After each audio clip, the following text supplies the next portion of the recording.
అందరికీ నమస్కారం. ఈరోజు రైతులకు చాలా ఉపయోగపడే వీడియోని అప్లోడ్ చేస్తున్నాను. సో ఈరోజు నేను ఇప్పుడు అలసంద తోటలో ఉన్న అలసంద బబ్బెర, ఈ బబ్బెరను ఎలా సాగు చేస్తారు అనేది మీకు లైవ్లో చూపెడతాను. అదేవిధంగా దీని గురించి మీకు ఇన్ఫర్మేషన్ ఇస్తాను. చూడండి, ఇప్పుడు నా వెనుక ఉన్నటువంటి కట్టెల సహాయంతో మనం బబ్బెరను సాగు చేశాము. కాబట్టి వీటి గురించి మీకు పూర్తిగా ఇన్ఫర్మేషన్ ఇస్తాను. కావున వీడియో అనేది స్కిప్ చేయకుండా ఫస్ట్ నుంచి చివరి వరకు చూడండి. అదేవిధంగా లైక్ చేయండి మరియు సబ్స్క్రైబ్ కూడా చేయండి. మీరు చేసే లైక్ సబ్స్క్రైబ్ వల్ల నాకు చిన్న ఇన్స్పిరేషన్స్ లభిస్తుంది. అదేవిధంగా అగ్రికల్చర్కి సంబంధించిన ఏమైనా వీడియో కావాలన్నా నాకు కామెంట్ రూపంలో తెలియజేస్తే అలాంటి వీడియో మీకు. ఇప్పుడు చూడండి, బబ్బెర చేనులో ఉన్నాము. సో బబ్బెర ఆల్రెడీ మనం విత్తనాలు వేసి మొలక అనేది వచ్చింది. అదేవిధంగా తీగలు స్టేజ్లో ఉంది ఇప్పుడు. కావున మనకు ఆ తీగలు పాకడానికి కట్టెల సాయానికి మనం కట్టెలు కూడా పెట్టినాం ఈ విధంగా. సో మొదటి కట్టె కూడా వేస్తాము. దాంతోపాటు పైన సపోర్టింగ్ ఇవ్వడానికి సేమ్ పందిరిలాగా మనం పందిరి అయితే ఏ విధంగా వేస్తామో ఆ విధంగా పందిరిలాగా ఇంకా ఈ రెండవ కట్టెని కూడా మనము పెడతాం అన్నమాట.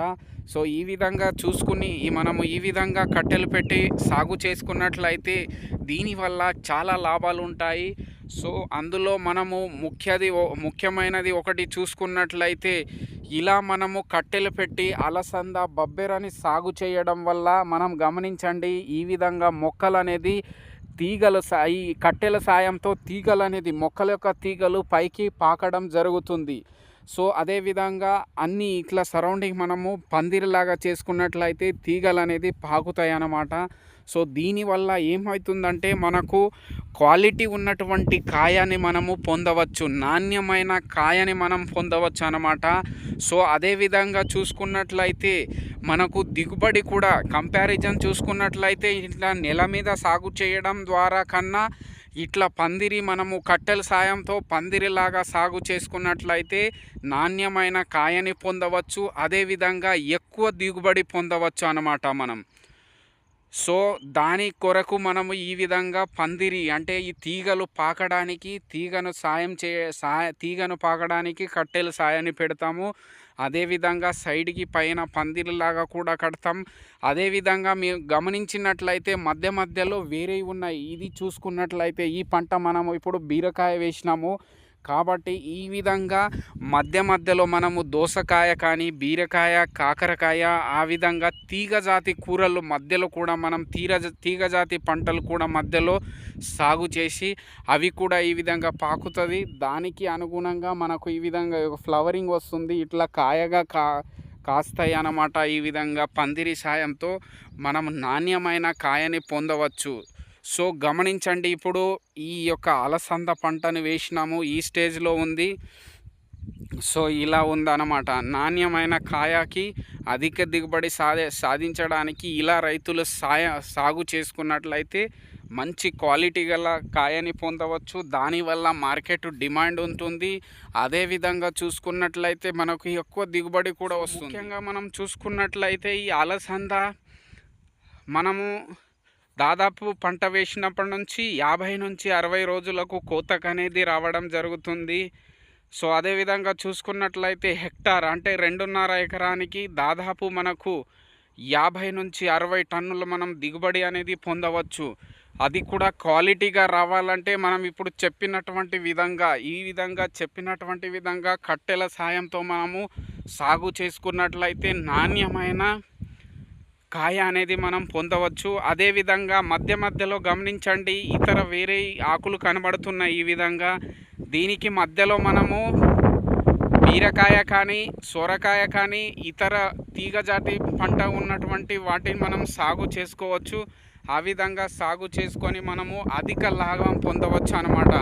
అంటే మనకు తక్కువ సమయంలోనే అంటే షార్ట్ డ్యూరేషన్లోనే మనము అధిక లాభం పొందవచ్చు. కాబట్టి ఎర్ర నేల అదేవిధంగా నల్లరేగడి నేల ఉన్నటువంటి వాళ్ళు ఈ విధంగా అలసంద బబ్బెరను సాగు చేసుకున్నట్లయితే షార్ట్ డ్యూరేషన్లో మనము ఎక్కువ ఆదాయం పొందవచ్చు అన్నమాట. సో ఈ విధంగా ఉన్నది చూడండి, మనము అన్నీ ఈ విధంగానే సాగు చేసినాం కట్టెల సాయంతో. కాబట్టి మీరు కూడా మంచి అంటే ఆదాయం పొందవచ్చు. సో ఇలా ఉంది చూడండి. ఇది అలసంద బబ్బెర అనమాట. సో మళ్ళీ వీటి గురించి మీకు కొన్ని వీడియోస్ పెడుతూ ఉంటాను, అప్డేట్ చేస్తూ ఉంటాను. కావున మీరు కూడా ఈ ఛానల్ని అగ్రి ఇన్ఫో హబ్ అనే ఛానల్ని మీరు సబ్స్క్రైబ్ చేసుకున్నట్లయితే మీకు టైం టు టైం వీడియో అనేది తెలుగులో అందిస్తాను మీకు. సో ఈ విధంగా ఉంది. ఇలా చేయడం వల్ల చెప్పాను, ముఖ్యమైన నాణ్యమైన కాయ అనేది రావడం జరుగుతుంది, దిగుబడి పొందుతాం అన్నమాట ఎక్కువగా మంచిది. అంటే మొదటి కోత ఇప్పుడు మనకు వచ్చేసరికి మొదటి కోత ఇది 50 నుంచి 60 రోజుల్లో వస్తుంది, ఫస్ట్ హార్వెస్టింగ్ అన్నమాట. సో ఇలా ఇది బబ్బెర చేను అలసంద. మధ్యలో ఇప్పుడు బీర పెట్టాము. ఇది కనబడుతున్నటువంటి తీగ అనేది ఇది బీర. అదేవిధంగా ఇతర సోర కానీ కాకరకాయ కానీ ఆ విధంగా మధ్య మధ్యలో మనం పెట్టి సాగు చేసుకోవచ్చు. సేమ్ అవి కూడా 50 నుంచి 60 రోజులకు వస్తుంది. దీంతో పాటు అది కూడా హార్వెస్టింగ్ అవుతుంది అన్నమాట.